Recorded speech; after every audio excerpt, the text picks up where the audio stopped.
If you're selling on eBay, handling time is an important setting that tells buyers how quickly you will ship an item after receiving an order. Changing your handling time can help you manage expectations and improve your seller performance. In this video, I'll show you exactly how to change handling time on an eBay listing step by step, even if you're a beginner. By the end of this tutorial, you'll be able to update this setting quickly and keep your listings accurate. First, open the eBay website or app and sign in to your seller account.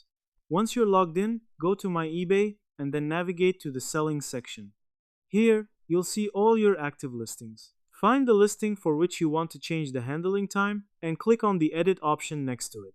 Once the listing editor opens, scroll down to the Shipping section. This is where you manage delivery options, shipping costs, and handling time. Look for the handling time setting. It is usually displayed as the number of business days you need to dispatch the item after receiving payment. Click on the Handling Time drop-down menu and select the option that fits your schedule. For example, you can choose same-day handling, 1 business day, or multiple days depending on how quickly you can ship the item. After selecting the new handling time, review the rest of your listing to make sure everything is correct. Once you're satisfied, scroll down and click the Save or Revise button to apply the changes.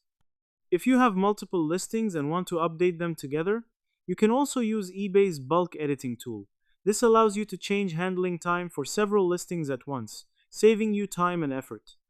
In this tutorial, we learned how to change handling time on an eBay listing by editing the listing, updating the shipping section, and saving the changes. Keeping your handling time accurate helps build trust with buyers and ensures smoother transactions. If you found this tutorial helpful, make sure to like the video and subscribe to the channel for more simple step-by-step guides. Thanks for watching, and I'll see you in the next video.